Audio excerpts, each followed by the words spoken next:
The kick's power comes from the torque generated by the rotation of the hips. It's the same principle that cracks a whip. Turning the hips just a few degrees forces the foot to travel a much greater distance and creates a lot of speed as it does. The longer the leg and quicker the rotation, the faster the kick. And unlike karate, Muay Thai fighters are also taught to strike with the hard bone of the shin. A Muay Thai kick can generate roughly the same force as a baseball bat, enough to crack a rib. It works like a point of a knife. All the force is magnified by being concentrated in a small, hard area.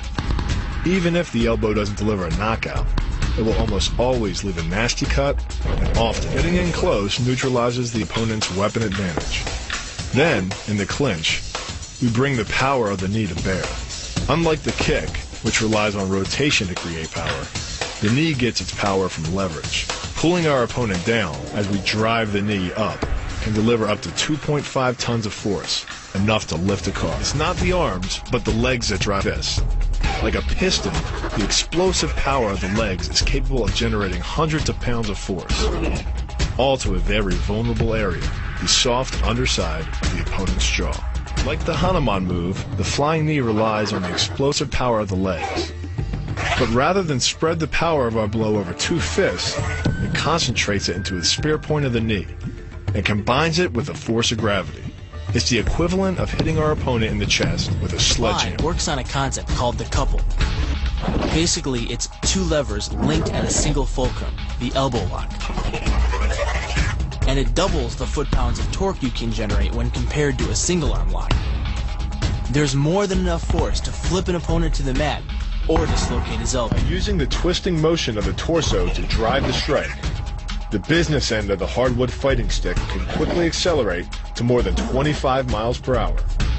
On contact with the skull, the energy is enough to cause a depressed fracture.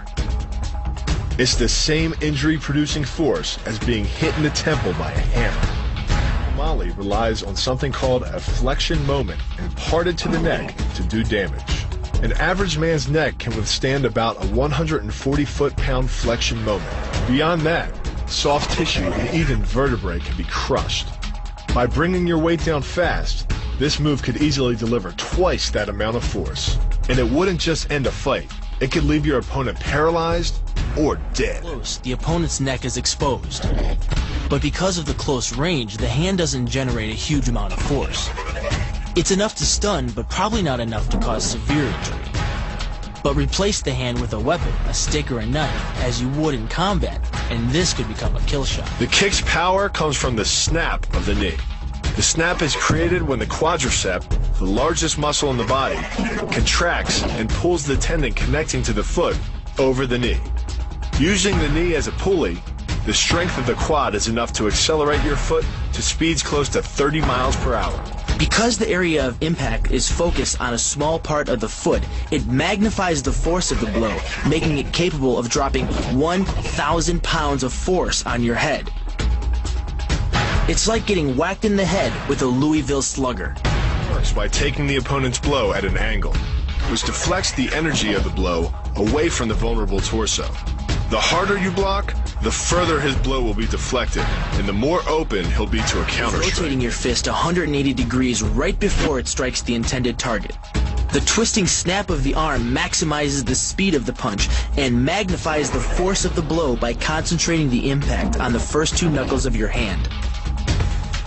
Done correctly, it can deliver as much energy as a bowling ball dropped from the top of a house, more than enough to cause soft tissue damage or break a rib. Because it swings through such a wide arc, the wrist is moving at speeds of up to 43 miles per hour.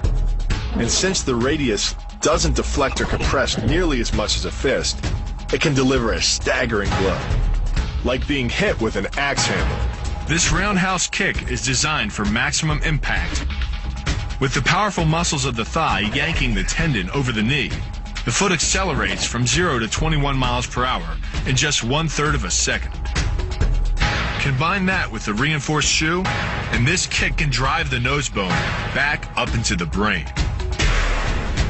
It's aimed at the largest gland in the human body, the liver.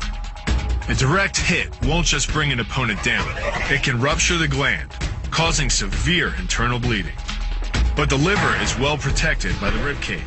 so the kick must be accurate to within half an inch. In this move, the forward propulsion of the hips, combined with the piston motion of the lower leg, can send well over 700 pounds of force directly through the rigid bone of the heel.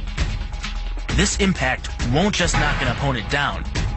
The force is enough to permanently damage his kneecap, leading with the near arm. The first jab travels the shortest distance to the opponent, so what it lacks in force, it makes up for in speed. The second punch, utilizing both the twist of the shoulders and the forward momentum of the kick, can carry over 4 times as much impact. And just a few hundred pounds of force to the temple is enough to cause a knockout. This move uses the same principle as a throw in judo, off-balancing your opponent and then using his momentum to send him down.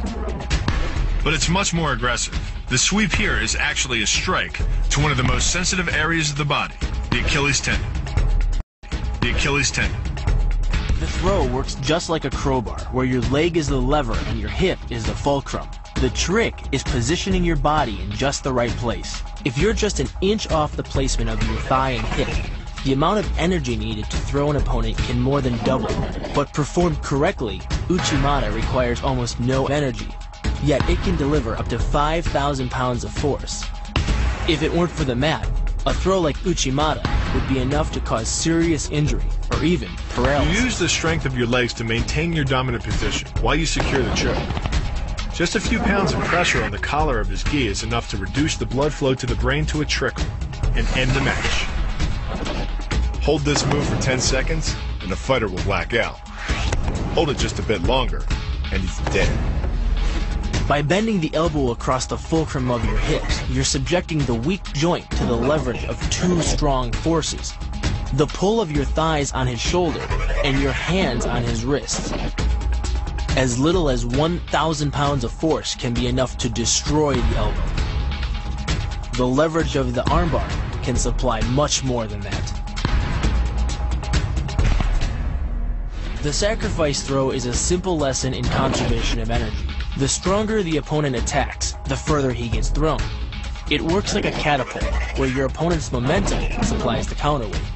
The faster he's going, the further he's going to fly, and the harder he's going to land. That land with the side, ball, or top of the foot. The gastrizin uses the heel to deliver the blow. This alignment of the heel, ankle, lower leg complex channels some 2,000 pounds of force into the opponent. More than enough to break a baseball bat.